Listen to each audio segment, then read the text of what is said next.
Boa noite. Boa noite. Operação contra comércio ambulante na Lapa termina com um camelô morto e um policial ferido. Dependentes químicos lançam pedras e entram em confronto com guardas civis na Cracolândia. Expectativa na Escócia para o resultado do referendo sobre a independência do Reino Unido. Pesquisa do IBGE mostra aumento da desigualdade e queda do analfabetismo no Brasil. Eleições 2014. Marina diz que o desemprego é resultado de políticas erradas do governo Dilma. E Aécio dispara que a pobreza faz bem ao projeto de governo do PT.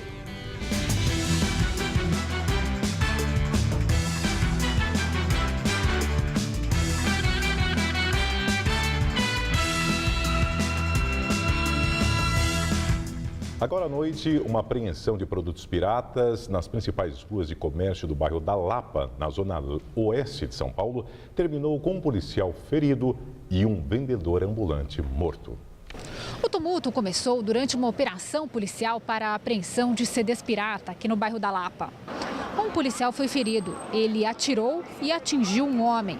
Carlos Augusto Muniz Braga foi ferido e levado para o Hospital das Clínicas. De acordo com a assessoria de imprensa do hospital, ele não resistiu aos ferimentos e morreu.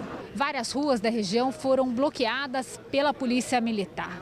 Por volta de 7 horas da noite, a situação foi controlada, mas a Rua 2 de Outubro permanecia bloqueada para a chegada da perícia. Deve ser conhecido logo mais às 3 da manhã, horário de Brasília, às 7 da manhã na Europa, o resultado do referendo sobre a permanência da Escócia no Reino Unido. A tendência é que a maioria tenha votado contra a independência. A votação terminou às 10 da noite na Escócia, 6 da tarde, horário de Brasília. Uma última pesquisa para o jornal London Evening Standard indicou que o apoio para permanecer no Reino Unido estava em 53% e o dos partidários da independência em 47%. O voto não é obrigatório no país. Mais de 4 milhões de pessoas, ou 97% do eleitorado, se registraram para votar. Mesmo que vença a separação, os escoceses querem manter a Rainha Elizabeth como chefe de Estado. Em comunicado recente, a rainha disse que a questão é assunto do povo da Escócia e ressaltou a imparcialidade constitucional do soberano. Mas uma fonte ligada à realeza afirmou que a rainha está horrorizada com a possibilidade da independência.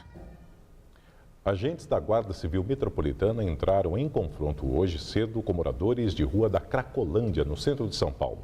A Polícia Militar foi acionada para controlar a situação. O tumulto aconteceu por volta das 8 da manhã durante a limpeza diária que a Prefeitura realiza no local. De acordo com os moradores de rua, barracas estavam sendo removidas sem que eles pudessem retirar os pertences. Com truculência, com aparatos de força de choque, com bombas de gás, com bombas de borracha. Por meio de nota, a Secretaria de Segurança Pública disse que enviou a Força Tática aqui ao local para prestar apoio à Guarda Civil Metropolitana e que foi necessário o uso de medidas pontuais, como, por exemplo, as granadas de luz e som. Durante o confronto, os usuários de drogas chegaram a atacar os agentes com pedras. 2 guardas e um morador da Cracolândia foram levados para o hospital. 2 pessoas foram detidas por vandalismo. A GCM disse ter apreendido dezenas de facas com os moradores de rua.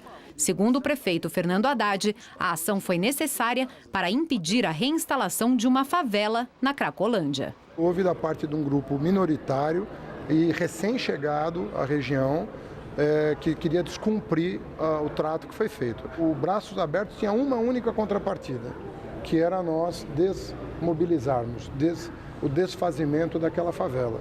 Então, como houve alguém, como há quem queira contrariar esse acordo, nós vamos exigir o cumprimento do acordo. Ex-dirigentes da Santa Casa serão investigados pelo Ministério Público Federal e Estadual após denúncia de envolvimento com fornecedor do hospital. O inquérito do Ministério Público Estadual foi instaurado após ser revelada a ligação entre os ex-dirigentes e a Andrade Gutierrez, responsável pela fornecedora de suprimentos ao hospital. Ercílio Ramos e Antônio Carlos Forte receberam mais de R$100 mil da fornecedora a título de consultoria. O Ministério Público Federal também investigará o caso e está analisando as contas da Santa Casa desde o episódio do fechamento do pronto-socorro do hospital em julho. Para Para a promotoria, o fato de os ex-funcionários terem prestado consultoria fere o princípio da moralidade e pode caracterizar ato de improbidade administrativa. Os ex-dirigentes e a Andrade Gutierrez confirmaram a relação entre eles, mas negam haver irregularidades. A seguir, o dia de campanha dos candidatos à presidência. E as mudanças na sociedade reveladas pelo IBGE. O Brasil tem menos analfabetos, porém mais desigualdades sociais do que há um ano. Olá, amigos. Serei seus olhos e ouvidos na Assembleia Legislativa. Quero representar você com seriedade e compromisso. Para deputado estadual, vote Emaninho 20.000. Passo firme no rumo certo. PSC 20. Você que quando acorda, esquece o café, mas devora o jornal da manchete ao rodapé. Que quando vê TV é diferente dos demais, fica muito mais ligado nos comerciais. Você que quando vê o galã tem um pensamento, nossa, que lindo! Esse enquadramento não pode dar discussão, nem a mais indigesta. Gerencia conflitos e nunca para a festa. Quem vê o mundo de um jeito diferente, faz faculdade Casper Libero, formando os melhores profissionais da comunicação. A educação será a grande prioridade do meu governo. Em um segundo mandato, me comprometo a fazer uma profunda transformação na qualidade do ensino básico, mudando o currículo escolar, os métodos de ensino e dando todo o apoio ao professor. Um aluno só pode evoluir se tiver uma formação inicial sólida. Só assim, ele poderá progredir nos estudos, na vida profissional e ajudar a construir um grande futuro para o Brasil.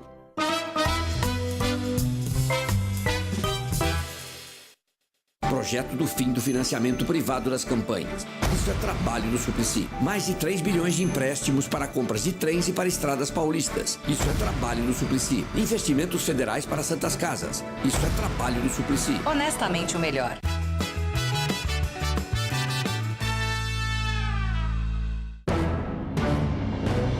O Suplicy já está há 24 anos no Senado. O Serra já foi senador há 20 anos atrás. Do jeito que tá, não dá pra ficar. Mudança é com Kassab.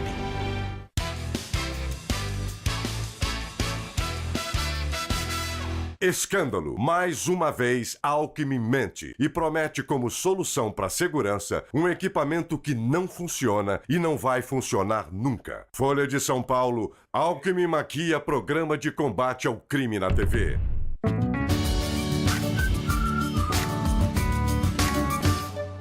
SCAF fala uma coisa e faz outra. O SESI tem 200 mil alunos que estudam gratuitamente por ano. Eu me honro muito. Com o SCAF, o SESI passou a ser pago. Cobrou no SESI. Será que vai cobrar na escola pública?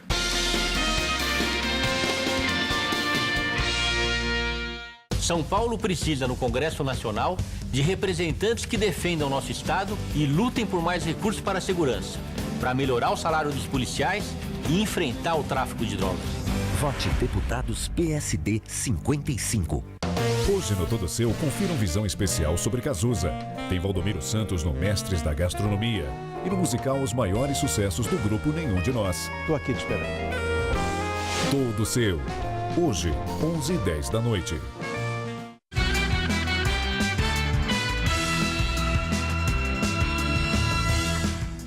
O Brasil tem mais desigualdade social e menos analfabetos. Os dados são da Pesquisa Nacional por Amostra de Domicílios, a PNAD, divulgada hoje pelo IBGE.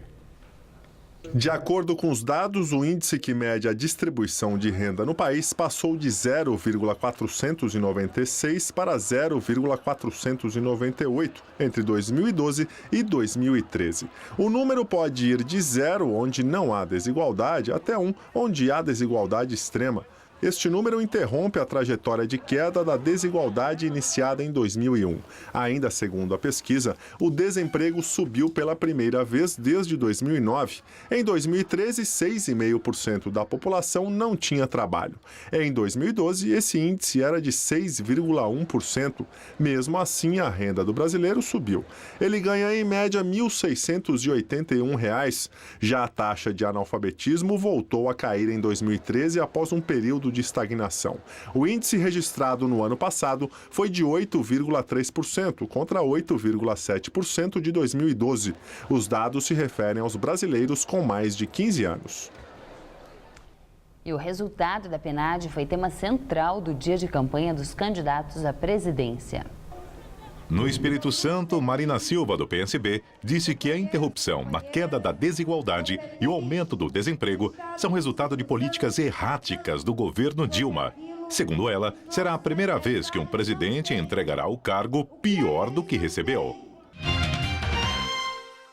Na Bahia, o candidato do PSDB, Aécio Neves, afirmou que a administração da pobreza faz bem ao projeto do PT, que não ousou novas políticas de superação. Segundo Tucano, apesar do aumento da renda média do trabalhador brasileiro, esse número de R$ 1.681 por mês ainda é muito baixo. O candidato disse que, se for eleito, não terá uma meta específica de aumento do ganho salarial. Vamos ao comentário de José Neumann e Pinto. Você me desculpe, mas eu não resisto à piada.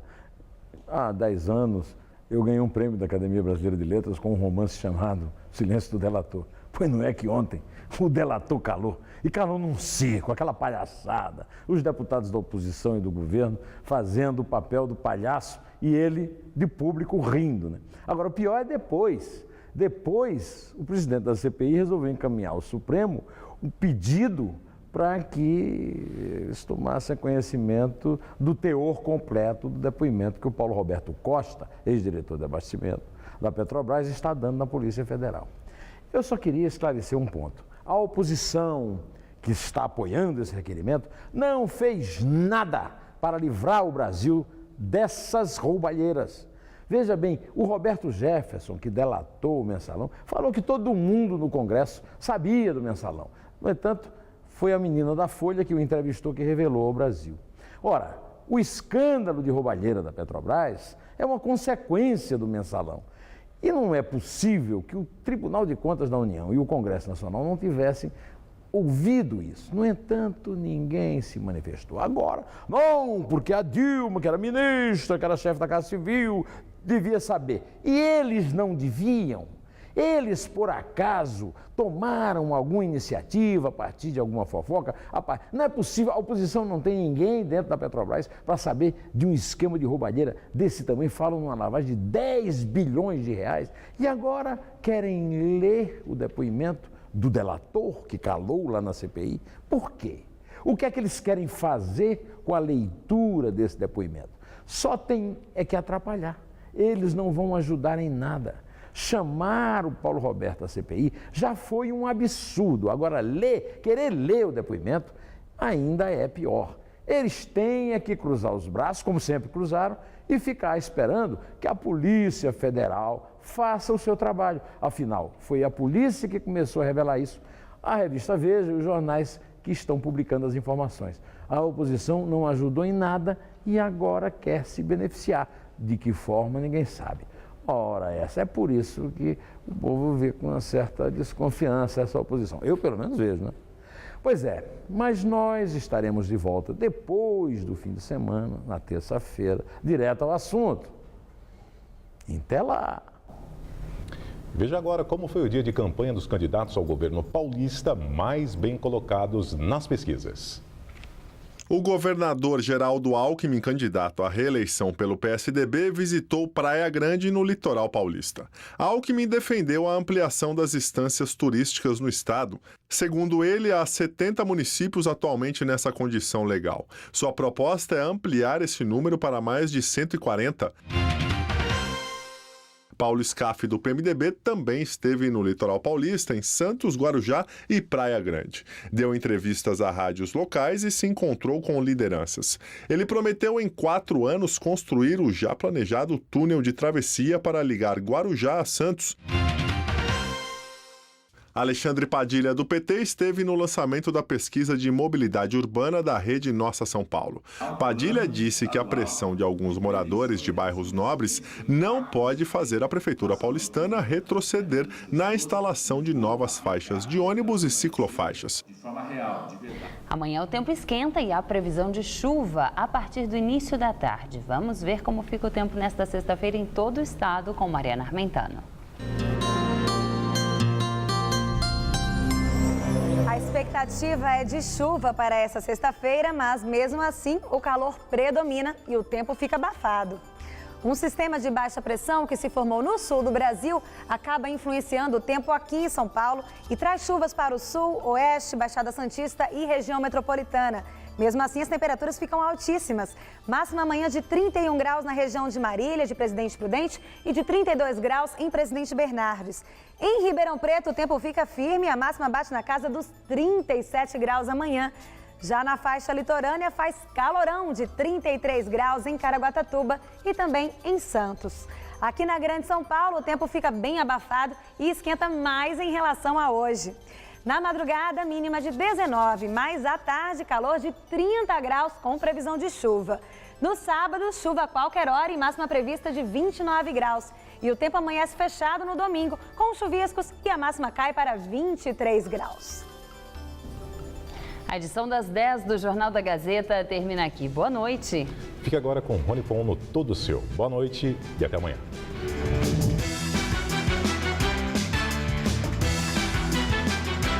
Maria Lídia Flândula entrevista o candidato ao Senado Eduardo Suplicy em Hora do Voto. Nesta segunda, meia-noite. Assista agora, Todo Seu.